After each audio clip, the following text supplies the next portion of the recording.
Lorsque la nuit tombe sur notre planète, les astrophotographes réalisent des clichés spectaculaires du ciel étoilé.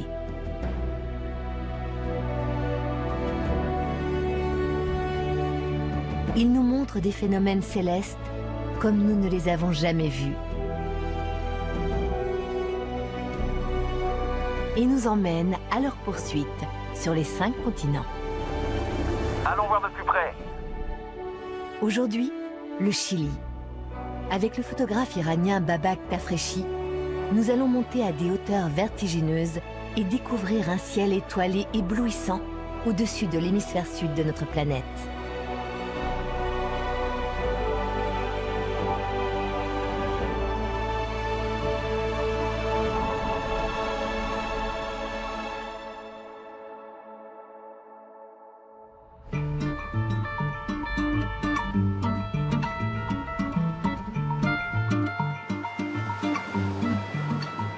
Le voyage commence à La Serena, sur la côte chilienne.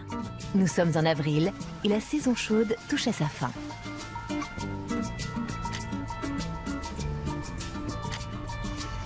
La Serena est la 2e plus ancienne ville du Chili, aux portes sud de l'Atacama. Ce désert, qui s'étend sur quelques 1000 kilomètres dans le nord du pays, est considéré comme le plus sec au monde en dehors des régions polaires.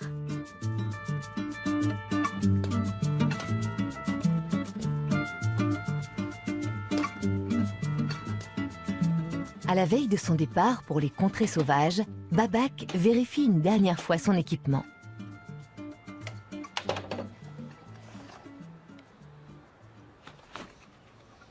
Le plus important est d'arriver à tout mettre dans mon sac à dos. Pour moi, la mobilité est la priorité absolue. Donc j'achète du matériel compact et de petite taille pour qu'il puisse entrer dans mon sac.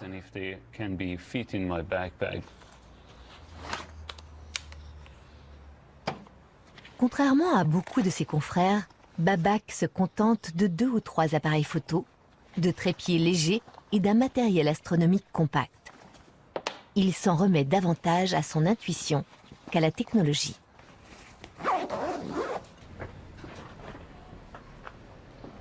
Le lendemain matin, on vient le chercher en voiture. Désolé, je ne parle pas espagnol. Carlos Barras va accompagner Babak dans son expédition jusqu'à la frontière avec l'Argentine.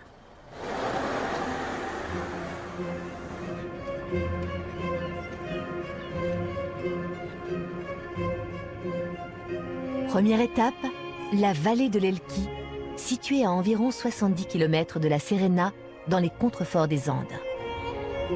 Cette région fertile au cœur du désert est le verger du Chili.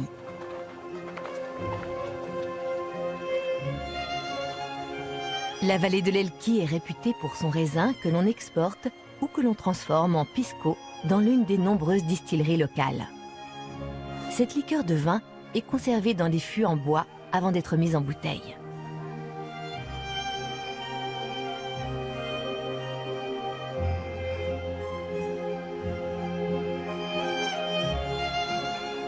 Le pisco constitue l'une des boissons préférées des Chiliens. Il est servi sous diverses formes partout dans le pays.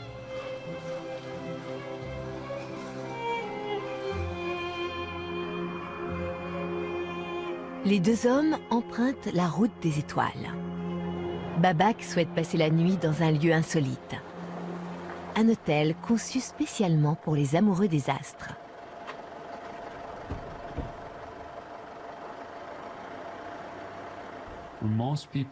La plupart des gens se détendent le soir. Ils vont dans des fêtes ou au restaurant. Pour moi, la nuit est le moment où je me connecte avec la nature.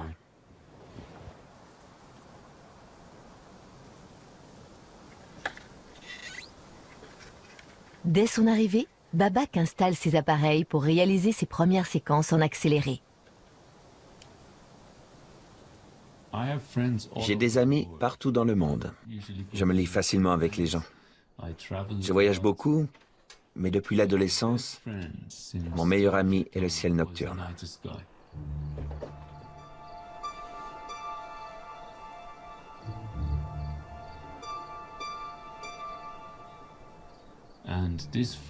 Et cet ami change de visage chaque nuit. Ce n'est pas juste un ensemble de constellations figées.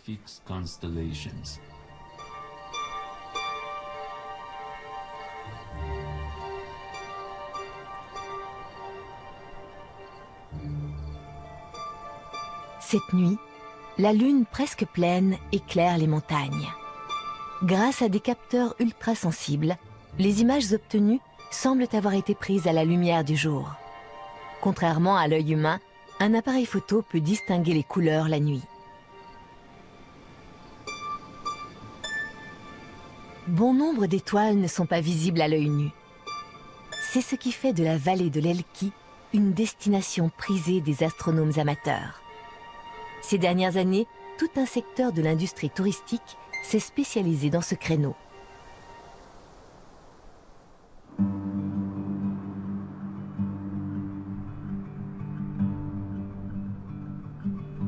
Le lendemain matin, Babak quitte la vallée de l'Elqui, située à environ 1300 mètres d'altitude, pour monter à l'observatoire de la Silla.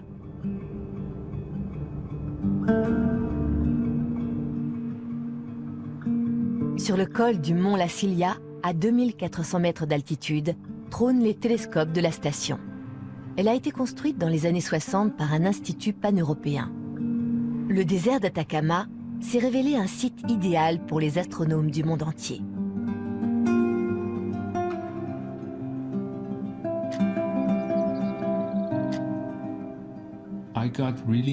J'ai commencé à vraiment m'intéresser au ciel nocturne le jour où un voisin à Téhéran m'a prêté son petit télescope. C'était au début des années 90.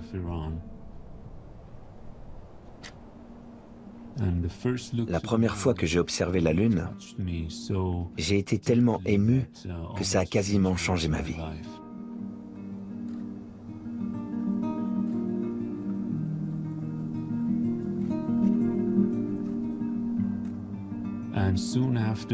J'ai vite compris que pour voir autre chose que la Lune, je devais sortir de la ville et trouver des endroits isolés où le ciel étoilé est encore préservé de la pollution lumineuse.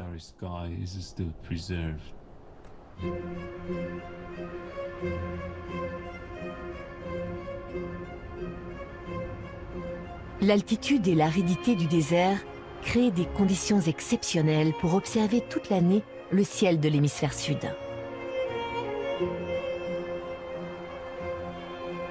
La nuit, les coupoles s'ouvrent comme par magie. À l'aide de télescopes, les scientifiques sondent les profondeurs de l'univers et recherchent des planètes où la vie pourrait exister.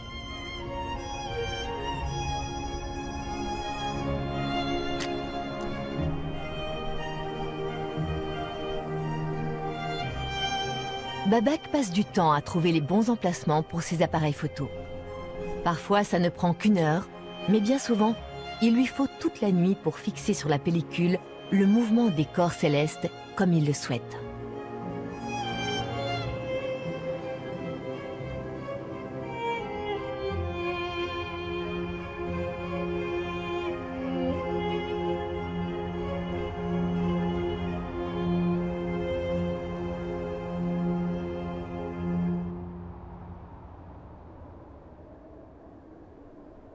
Au matin, le lever du soleil plonge les télescopes de l'observatoire dans une lumière magique. Pour Babak, la nuit a été courte, mais il est déjà debout.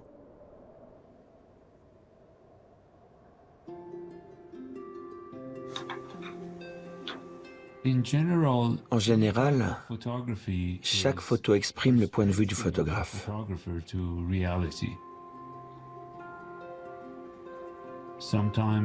Parfois, nous transformons la réalité pour des raisons artistiques. Il arrive aussi que nous la modelions pour faire passer un message.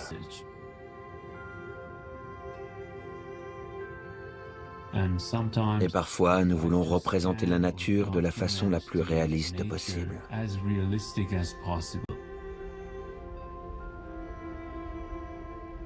Mais le plus important est que la photographie invite le spectateur à vivre une expérience personnelle.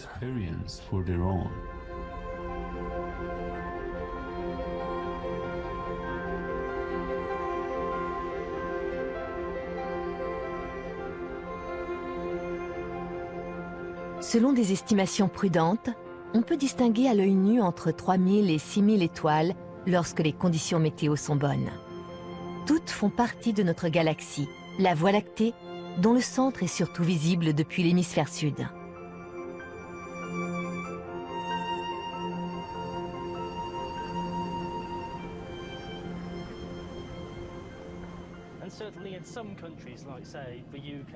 L'après-midi, Babak accompagne l'astronome britannique Daniel Evans dans le cœur d'un télescope.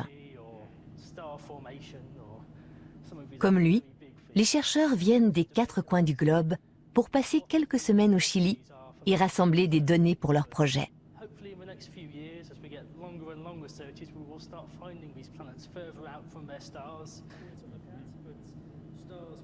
Ces dernières années, les télescopes à haute résolution de la CILIA ont permis de découvrir plusieurs milliers de planètes.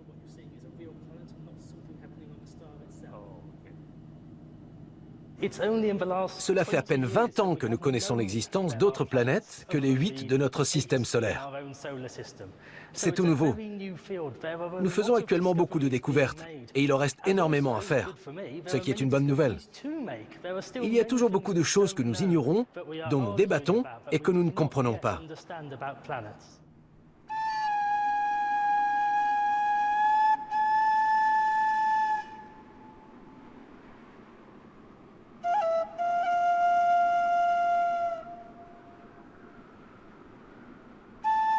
À la tombée de la nuit, Babak part à la recherche de traces des premiers habitants du désert d'Atacama.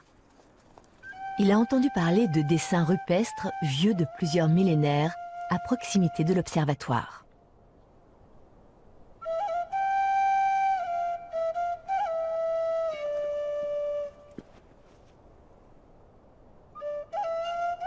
Après quelques errements, il tombe sur un dessin gravé particulièrement intéressant.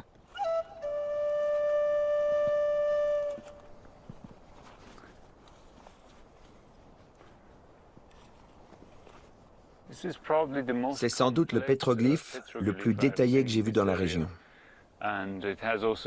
Il représente un chaman et quelques personnes autour. Il y a de nombreux symboles mystérieux, des animaux et sûrement des choses en rapport avec le ciel, comme les nuages de Magellan que l'on peut voir dans l'hémisphère sud.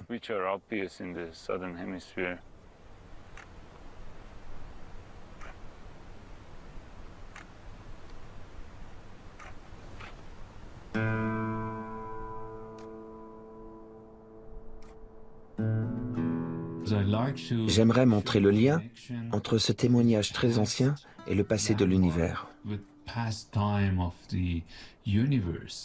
Car il faut des centaines d'années pour que la lumière des étoiles parvienne jusqu'à nous.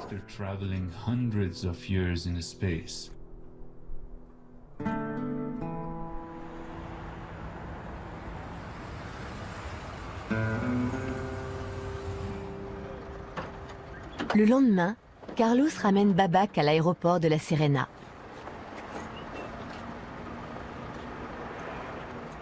C'est l'heure des adieux. Hey, Carlos, gracias.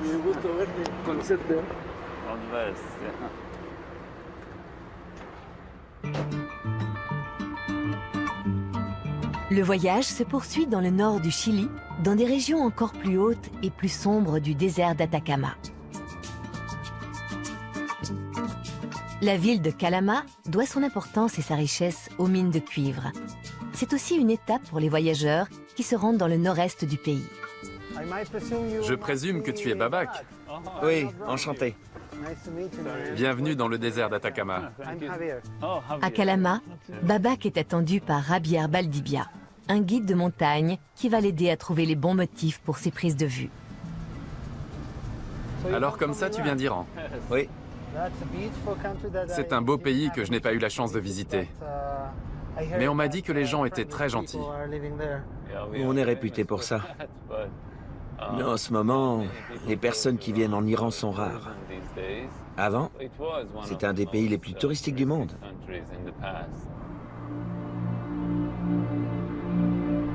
La région de Calama repose sur un plateau à environ 2500 mètres d'altitude.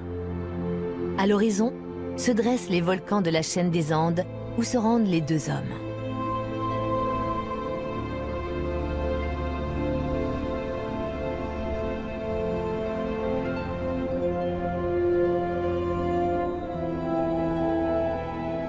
La dépression à l'est de Calama est célèbre pour les couleurs de sa roche.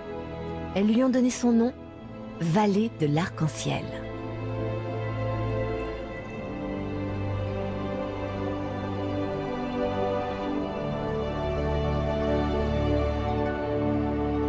Là encore, les anciens habitants du désert ont laissé des traces dans les rochers. Combien de pétroglyphes y a-t-il ici? Tu les as comptés? Non, pas moi. Babak a donné rendez-vous à l'archéologue chilienne Ana Maria Barón pour en savoir plus sur les origines de ces dessins et leur lien avec le ciel étoilé.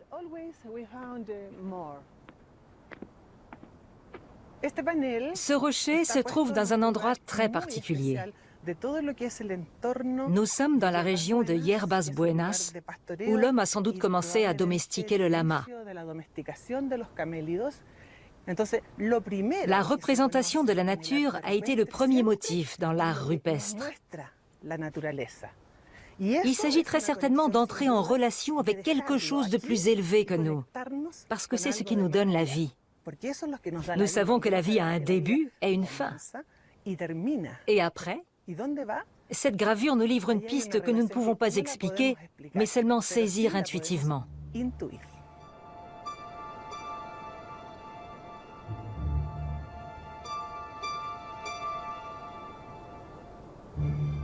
Il y aurait environ 300 gravures comme celle-ci dans la région.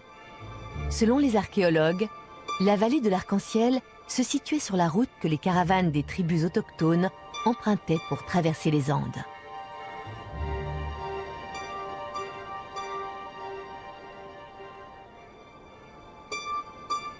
Le lama constitue un sujet récurrent dans l'art rupestre des premiers habitants du désert. Cet animal était si important pour leur survie qu'ils le considéraient comme une divinité. Une divinité qui leur apparaissait dans le ciel nocturne.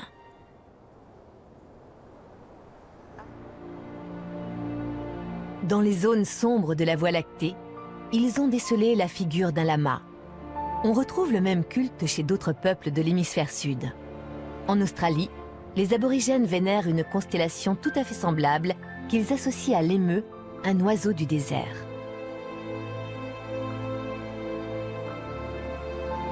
Depuis des millénaires, le spectacle de la Voie lactée accompagne la vie sur Terre. Aujourd'hui, 2/3 de l'humanité habite dans des endroits où notre galaxie n'est plus visible en raison de la pollution lumineuse.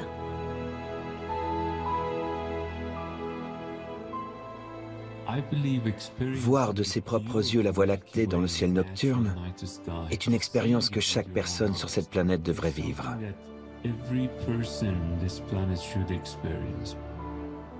On en garde un souvenir impérissable.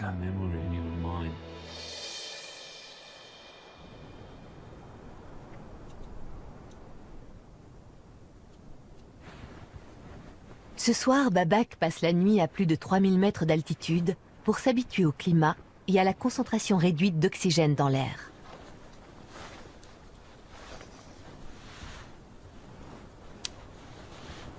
Pendant qu'il installe sa tente, Rabière prépare le dîner.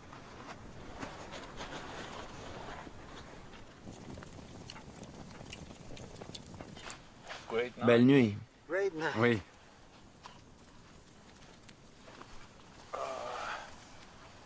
Super. On a de la chance.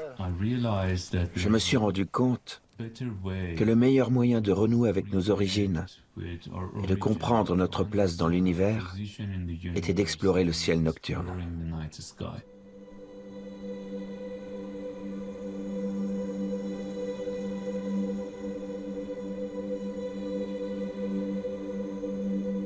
Babak reste debout presque toute la nuit, jusqu'à ce que la lune projette de grandes ombres sur la Terre et finisse par illuminer la vallée.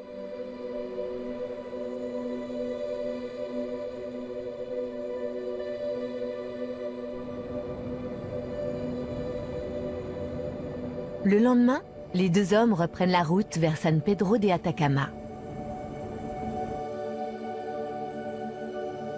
Ce village oasis se trouve sur la route qui relie la côte chilienne à l'Argentine et à la Bolivie.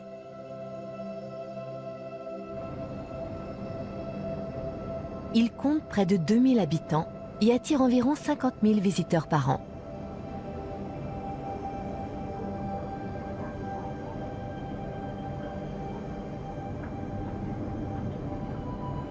Pour les touristes, le centre de San Pedro et ses maisons en pisé sont une escale avant de gagner les hauteurs des Andes.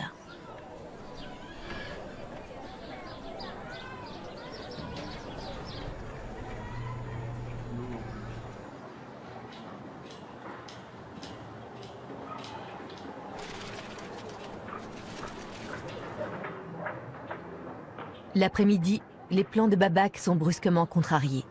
Il voulait réaliser quelques séquences en accéléré du ciel de San Pedro.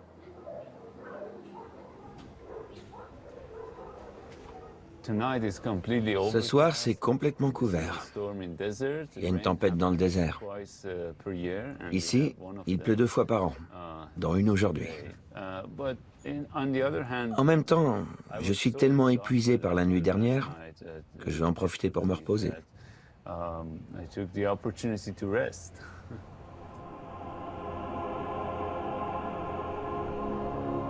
Le lendemain, cap sur le sud de San Pedro. Ces restes de murs en pisé témoignent d'une cité qui date peut-être d'une époque antérieure à la colonisation de l'Amérique latine.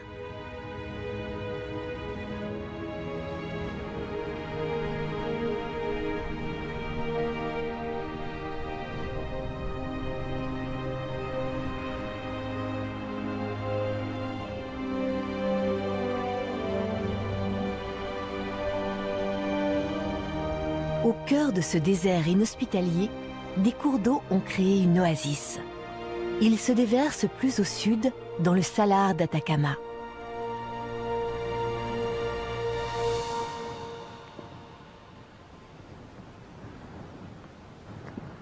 D'une superficie de plus de 3000 km², ce lac salé est le 3e plus grand de la planète. Son sous-sol recèle d'immenses gisements de minéraux. Dans certaines lagunes, le sel émerge à la surface, offrant un spectacle saisissant.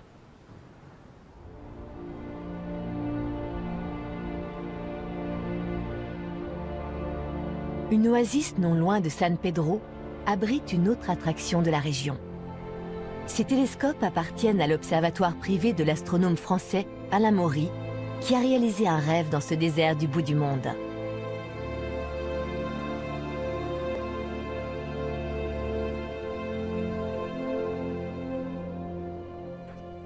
Alain, content de te revoir.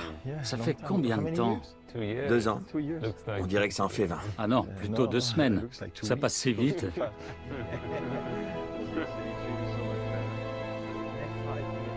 Éminent scientifique, Alain travaillait dans l'un des observatoires européens au Chili.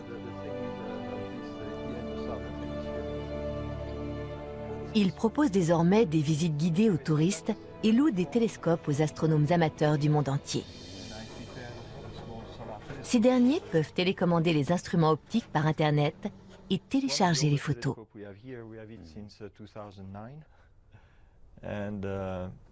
Donc chaque nuit, il y a une dizaine de pays actifs. C'est un observatoire international.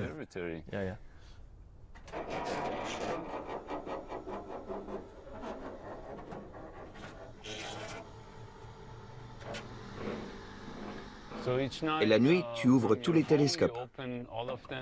Non, il s'ouvre tout seul.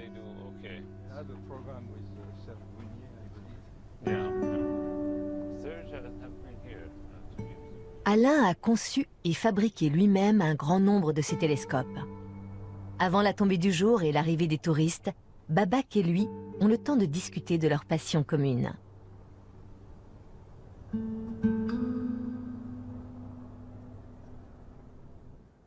Combien de télescopes y a-t-il en tout?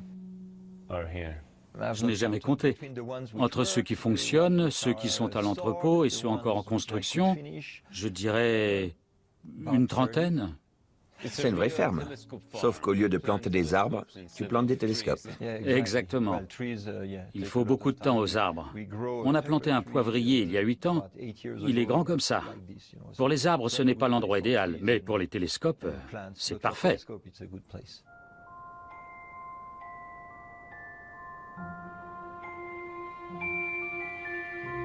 Cette nuit, non seulement la Voie lactée s'étire au-dessus de l'observatoire d'Alain, mais plus tard, la Lune plonge le ciel dans une lumière étincelante.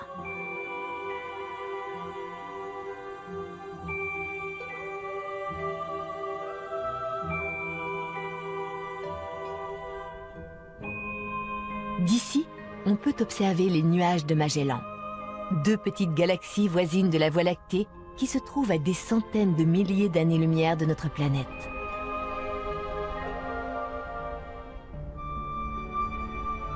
À la nuit tombée, les télescopes d'Alain entrent en action.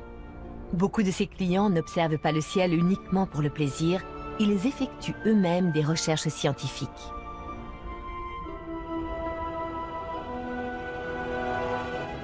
Ici, les visiteurs peuvent en apprendre davantage sur les mystères de l'univers et se rapprocher un peu plus des étoiles.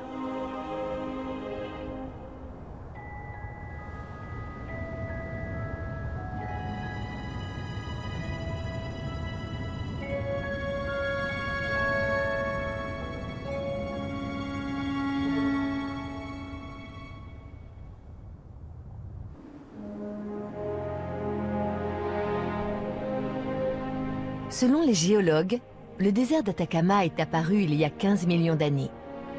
Avant cela, il était recouvert d'eau, d'où cet étrange paysage qui évoque par endroits la Lune ou la planète Mars.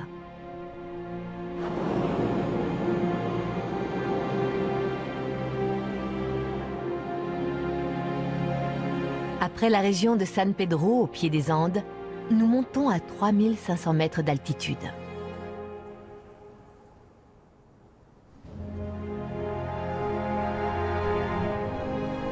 Là encore, la végétation ne se développe qu'aux abords des quelques sources d'eau qui coulent à travers la montagne.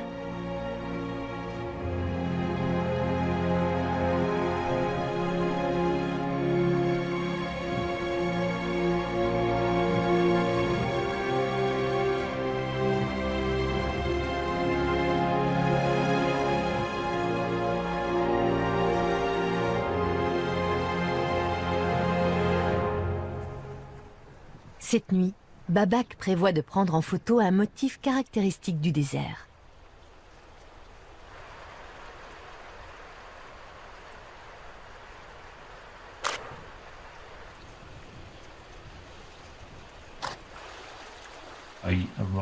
En général, j'arrive dans un endroit le jour pour le visiter et voir ce que je peux en tirer la nuit. Bien souvent, j'anticipe mes séances photos des mois à l'avance.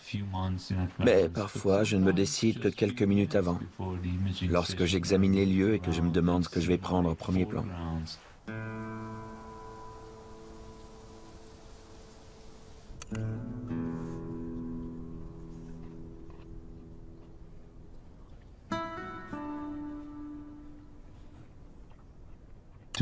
Le ciel nocturne est un peu ma deuxième maison.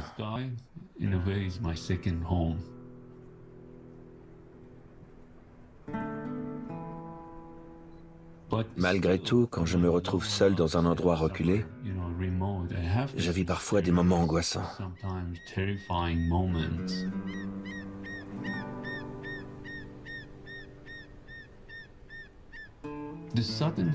Être seul la nuit avec les bruits de la nature, la possibilité de rencontrer des animaux sauvages ou un inconnu qui soit surpris par vous et qui vous surprenne.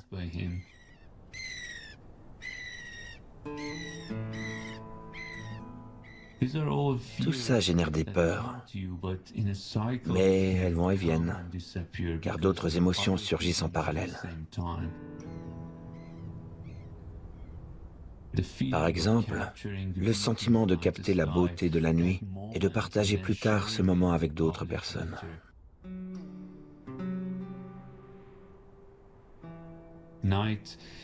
La nuit n'est pas seulement synonyme de ténèbres et de danger.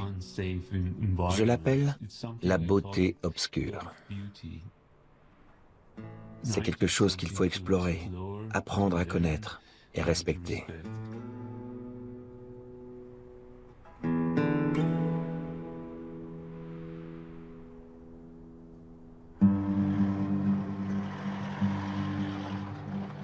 Le lendemain matin, avant-dernière étape du périple. Près de la frontière avec la Bolivie se trouve l'observatoire ALMA, considéré comme l'un des projets astronomiques les plus importants du monde.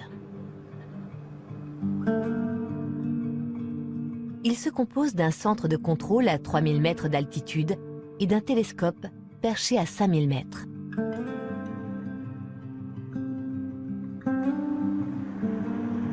De nombreux pays, l'Union européenne, les États-Unis et le Japon ont participé à la construction de l'observatoire au cours de ces 15 dernières années.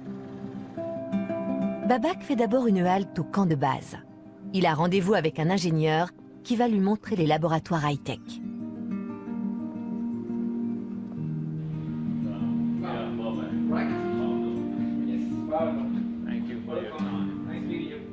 Il paraît que tu fais aussi de l'astrophotographie?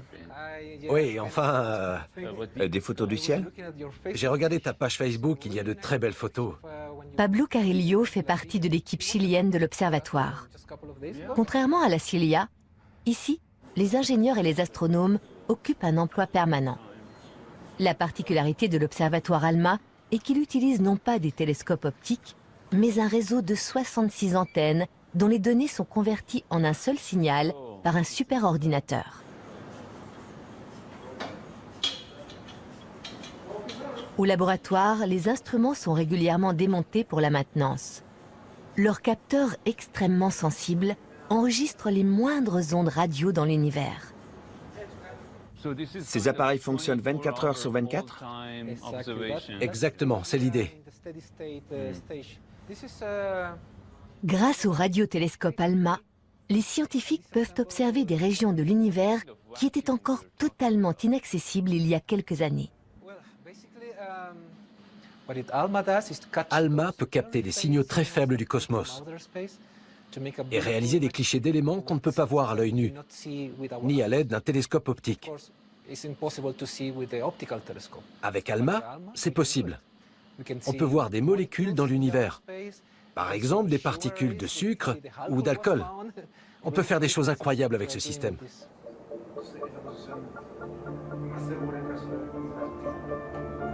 Dans la salle de contrôle du camp de base, les scientifiques observent les données recueillies par le télescope.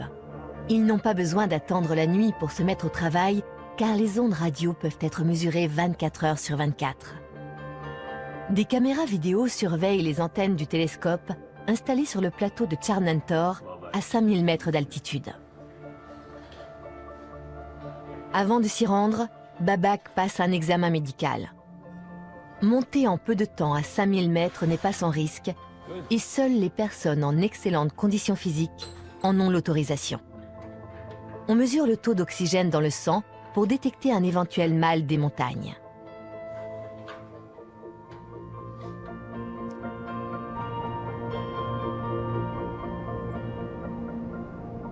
Durant l'ascension, Babak contrôle régulièrement son taux d'oxygène. En seulement 45 minutes, le corps doit s'habituer à passer de 3000 à 5000 mètres.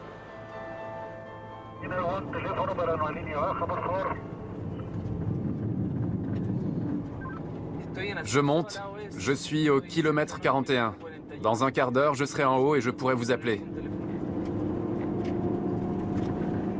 Appelez-moi s'il vous plaît au 6630. 6630, merci.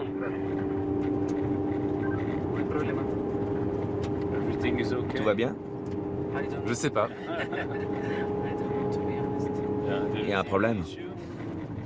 Oui, la météo. Vous êtes inquiet à cause du vent? Le temps change. Il y a des nuages derrière nous. Il pourrait demander d'évacuer les lieux? Ou imposer des restrictions. On verra.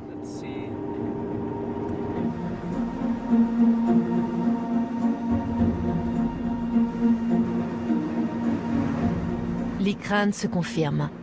Quelques mètres plus haut, une violente tempête de neige éclate brusquement.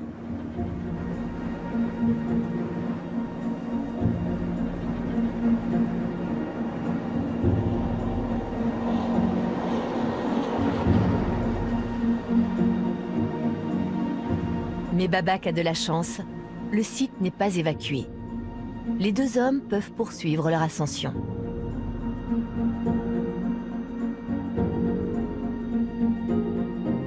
Peu avant la nuit, ils atteignent le plateau de Charnantor. Ce n'est pas la première fois que Babak travaille à cette altitude. Pourtant, il se sent faible et a une boule au ventre.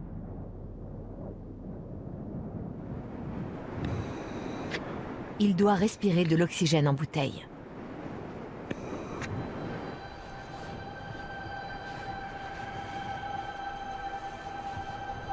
Le thermomètre chute rapidement à moins 25 degrés.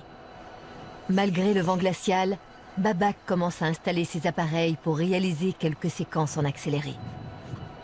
Les antennes émettent des signaux d'avertissement à cause de la tempête.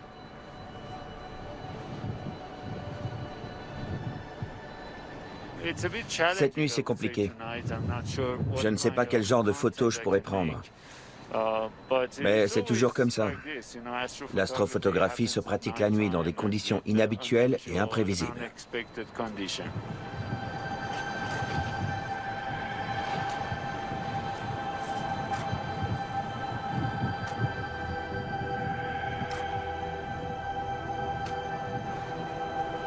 Mais Babak ne baisse pas les bras.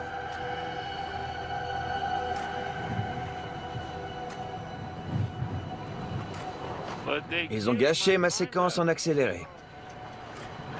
Ça arrive tout le temps. Des gardiens traversent son champ de vision plein phare. Quand on se trouve sur l'un des observatoires les plus hauts du monde, on est tellement content qu'on en oublie la température glaciale, le vent et les problèmes de lumière. En même temps, l'astrophotographie exige d'être au bon endroit au bon moment. Et parfois, on a l'impression d'être au mauvais endroit au mauvais moment.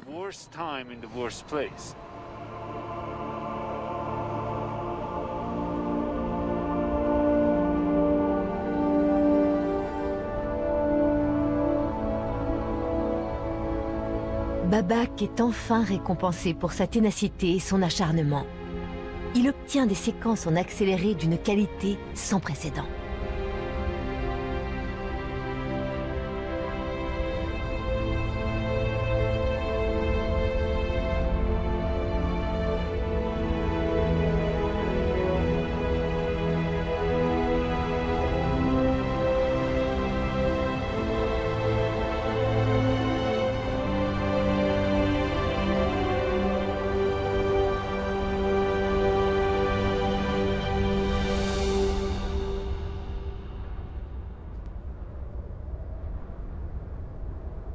Ici, on peut profiter d'une vue imprenable sur le Likan Kabour, un volcan inactif de près de 6000 mètres d'altitude.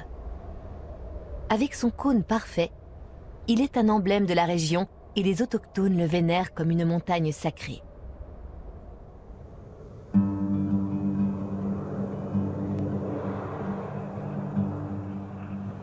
À la frontière bolivienne commence l'Altiplano, un haut plateau des Andes qui s'étend jusqu'au Pérou. Sur la route, Babak croise des troupeaux de lamas. Les Indiens les élèvent pour leur laine.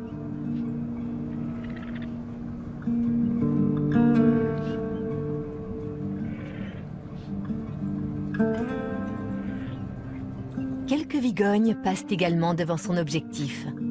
Comme les lamas, dont elles sont les cousines sauvages, elles appartiennent à la famille des camélidés.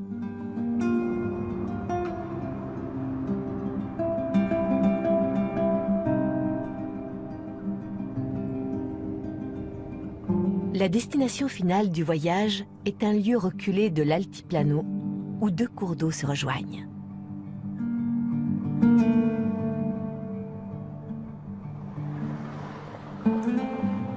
Babak va passer ici sa dernière nuit sous le ciel du Chili.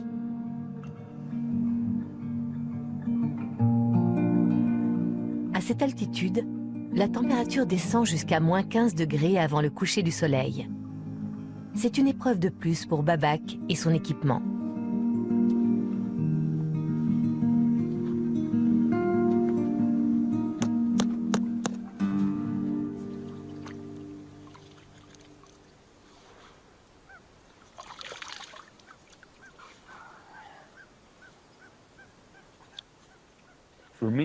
Pour moi, la fin du voyage s'annonce vraiment spectaculaire, car nous allons avoir un ciel magnifique. En ce moment, il n'y a pas le moindre nuage. C'est tout bleu là-haut. Et quand la nuit tombera, nous verrons un des plus beaux ciels nocturnes sur cette planète.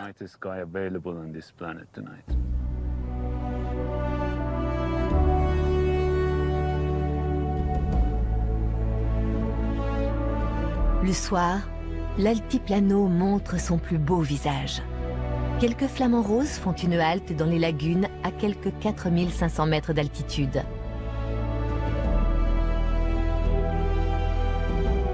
Cette nuit, la lune décroissante n'apparaîtra que quelques instants et les étoiles brilleront seules au firmament.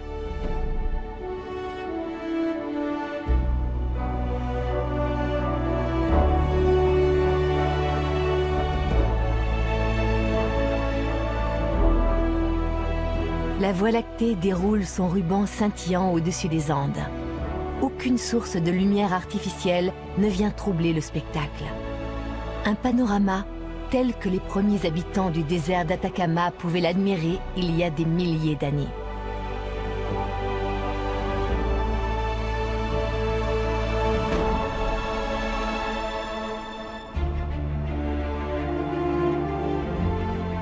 Par son travail sans relâche, Babak préserve ce trésor pour la postérité et il le partage avec le monde entier.